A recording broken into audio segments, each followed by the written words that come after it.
Shalom, pada pagi hari ini kita akan ibadah online GBI Galilea. Sebelum itu kita akan berdoa terlebih dahulu. Selamat pagi Tuhan Yesus, sebentar kita akan ibadah online. Berkatilah kami dari awal hingga akhir. Terima kasih Tuhan, dalam nama Tuhan Yesus Kristus kami sudah berdoa dan mengucap syukur. Haleluya, amin. Lagu ini diawali dengan bukti kebesaran-Mu.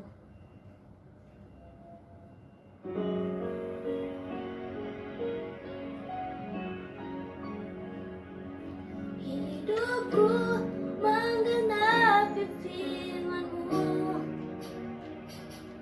tanda mujizat sertai tiap langkahku. Kau bersamaku di dalamku, jadi bukti kebesaran-Mu.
Sebentar kita akan mendengarkan sebagian firman Tuhan.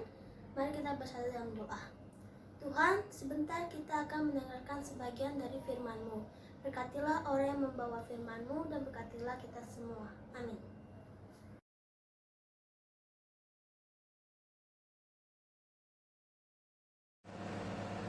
Shalom, selamat pagi, selamat berjumpa kembali dalam ibadah IGB Galilea. Bapak Ibu Saudaraku yang dikasihi Tuhan, kita telah mendengarkan pujian yang cukup baik dari adik kita, dan hari ini kita akan mendengarkan firman Tuhan. Firman Tuhan terdapat di dalam Markus pasal 5 ayat 1 sampai ayat yang ke-20. Saya bacakan. Lalu sampailah mereka di seberang danau di daerah orang Gerasa. Baru saja Yesus turun dari perahu, datanglah seorang yang kerasukan roh jahat dari pekuburan menemui dia. Orang itu diam di sana dan tidak ada seorang pun lagi yang sanggup mengikatnya, sekalipun dengan rantai. Karena sudah sering ia dibelenggu dan dirantai, tapi rantainya diputuskannya dan belenggunya dimusnahkannya, sehingga tidak ada seorang pun yang cukup kuat untuk menjinakkannya. Siang malam ia berkeliaran di kuburan dan bukit-bukit sambil berteriak-teriak dan memukuli dirinya dengan batu. Ketika ia melihat Yesus dari jauh, berlarilah ia mendapatkannya lalu menyembahnya. Dan dengan keras ia berteriak, "Apa urusanmu dengan aku, hai Yesus, Anak Allah yang Maha Tinggi? Demi Allah, jangan siksa aku." Karena sebelumnya Yesus mengatakan kepadanya, "Hai engkau roh jahat, keluar dari orang ini." Kemudian ia bertanya kepada orang itu, "Siapa namamu?" Jawabnya, "Namaku Legion, karena kami banyak." Ia memohon dengan sangat supaya Yesus jangan mengusir roh-roh itu keluar dari daerah itu. Adalah di sana di lereng bukit sejumlah babi sedang mencari makan. Lalu roh-roh itu meminta kepadanya, katanya, "Suruhlah kami pindah ke dalam babi-babi itu, biarkanlah kami memasukinya." Yesus mengabulkan permintaan mereka. Lalu keluarlah roh-roh jahat itu dan memasuki babi-babi itu. Kawanan babi yang kira-kira 2000 jumlahnya itu terjun dari tepi jurang ke dalam danau dan mati lemas di dalamnya. Maka larilah penjaga-penjaga babi itu dan menceritakan hal itu di kota dan di kampung-kampung sekitarnya. Lalu keluarlah orang-orang untuk melihat apa yang telah terjadi. Mereka datang kepada Yesus dan melihat orang yang kerasukan itu duduk, sudah berpakaian dan sudah waras, orang yang tadinya kerasukan legion itu.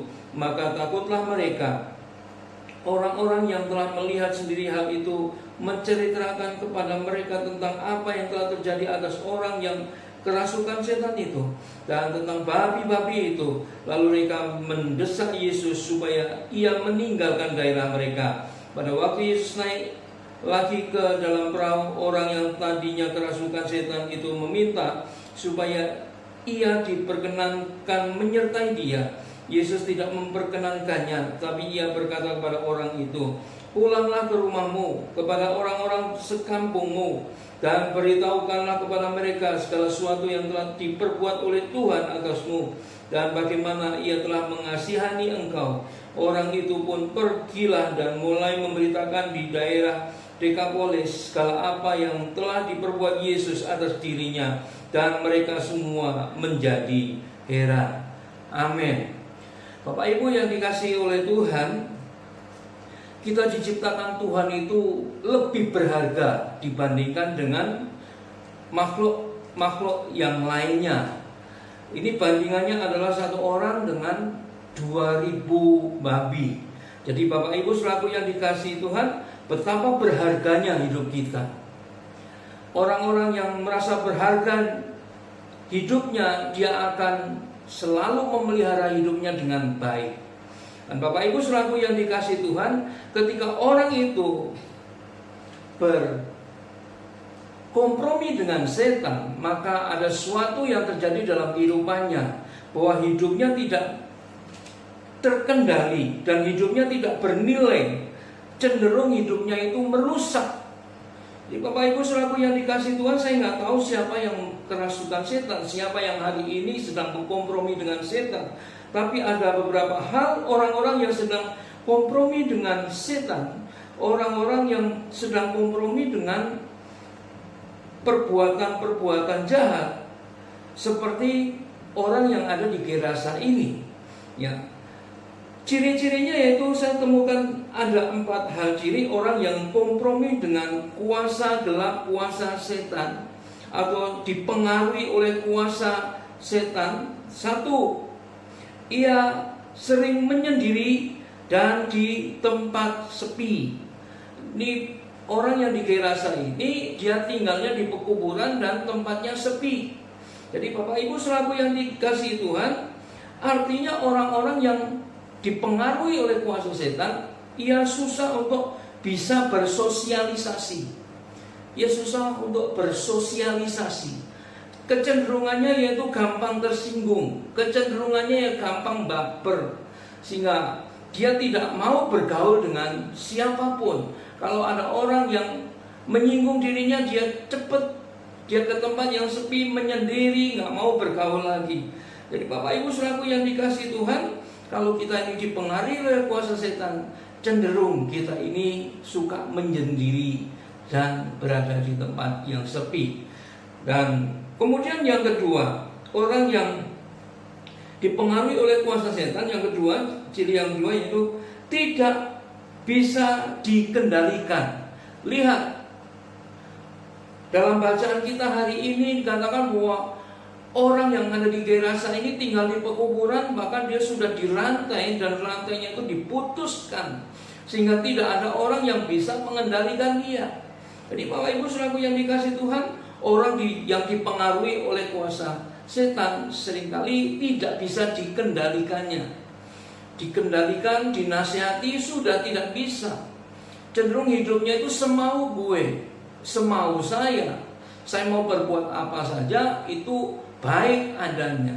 Jadi Bapak Ibu selaku yang dikasihi Tuhan, kalau kita sedang menjalani hari-hari ini, kita nggak mau dinasihati dengan hal yang benar, maka introspeksi diri kita bahwa diri kita ini sedang dipengaruhi oleh kuasa kejahatan, kuasa setan.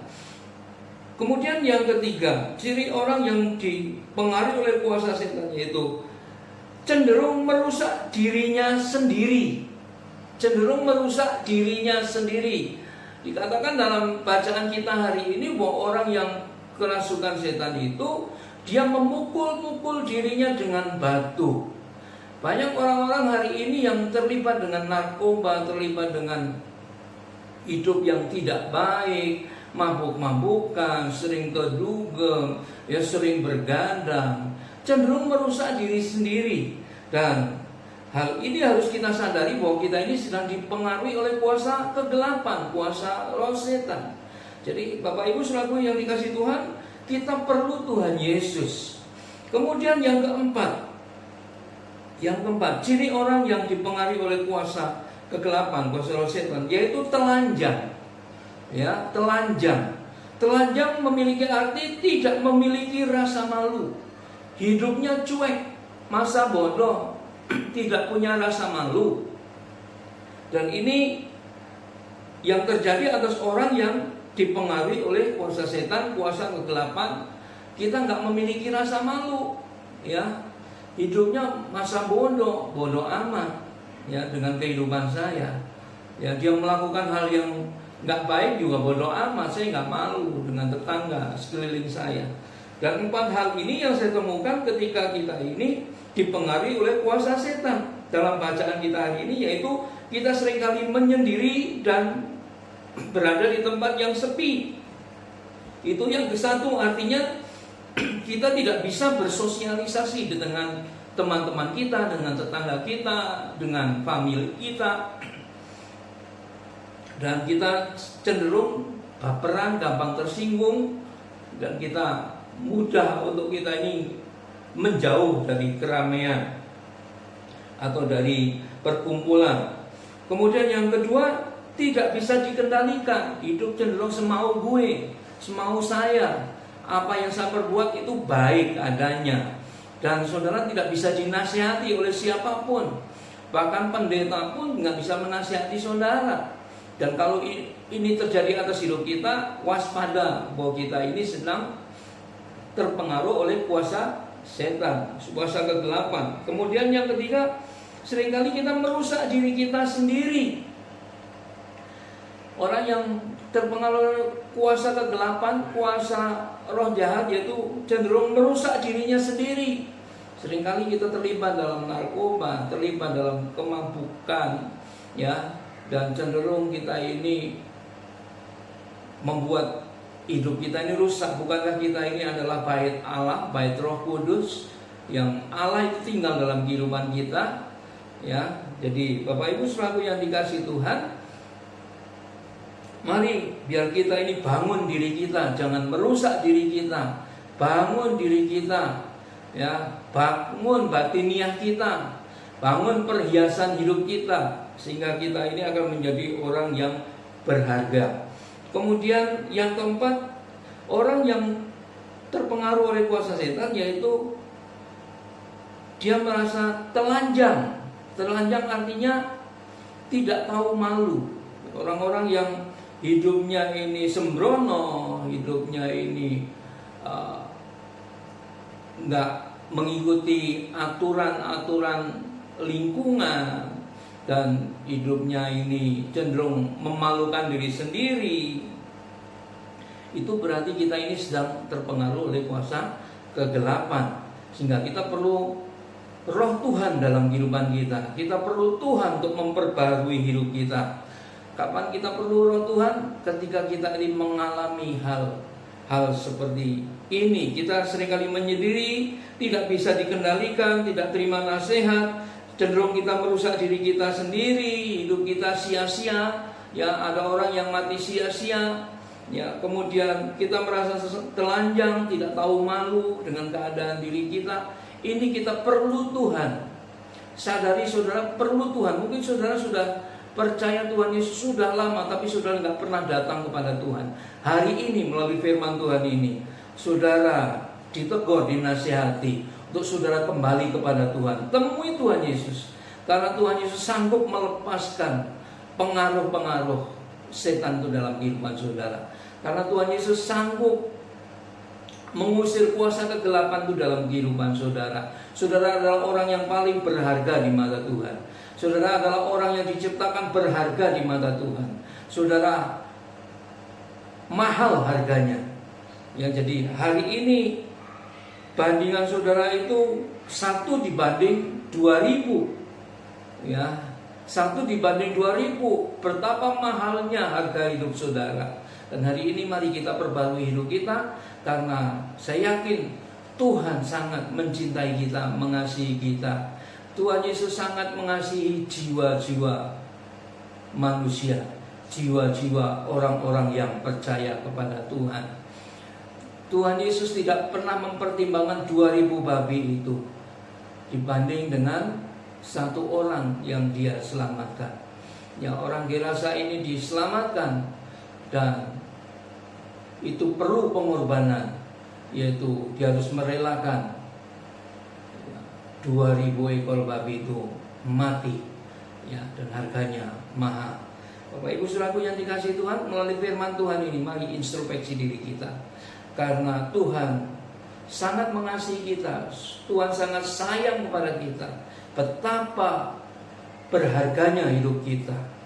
Karena itu jangan sia-siakan hidup kita, jangan sia-siakan tubuh kita menjadi senjata kelaliman, menjadi senjata kegelapan. Tapi mari kita jadikan hidup kita ini menjadi hidup yang bernilai di mata Tuhan. Orang-orang yang dipenuhi dengan kuasa Roh Kudus, saya yakin dia akan memperbarui hidupnya. Dia akan menjadi orang yang baik, orang yang punya harga diri. Jadi Bapak Ibu saudaraku yang dikasihi Tuhan, mari rendahkan hati kita di hadapan Tuhan, tundukkan hidup kita di hadapan Tuhan, pikiran kita tundukkan di hadapan Tuhan, hati kita tundukkan di hadapan Tuhan. Saya yakin Tuhan sanggup untuk menolong kita. Amin. Untuk firman Tuhan hari ini, mari kita akan satu dalam doa. Tuhan Yesus, siapapun hari ini yang mendengarkan firman Tuhan ini, mari Tuhan Kau ubahkan hidupnya, untuk dia ini boleh datang kepadamu Dan bahkan dia boleh meminta pertolongan yang daripadamu untuk mengusir segala kuasa roh kegelapan, kuasa setan yang ada dalam hidupnya, agar dia tidak menyendiri lagi, agar dia tidak menjadi orang yang gampang tersinggung. Dan Tuhan, mari jadikan hidupnya ini berarti Tuhan bagi sekelilingnya, dan tidak menakutkan Tuhan. Dan mari Tuhan, biar kami boleh dipakaikan dengan pakaian kudus-Mu Tuhan, sehingga kami ini menjadi orang-orang yang memancarkan sinar terang-Mu Tuhan. Kami boleh menjadi kesaksian bagi banyak orang Tuhan. Terima kasih Tuhan untuk hari ini. Kau memberkati semua orang yang sudah mendengarkan firman-Mu hari ini. Dan mari Tuhan, bukakan hati kami untuk kami menerima Engkau sebagai Tuhan dan Juru Selamat kami. Dan di dalam nama Tuhan Yesus kami berdoa dan mengucap syukur. Haleluya. Yang percaya katakan amin. Selamat siang, Tuhan Yesus memberkati.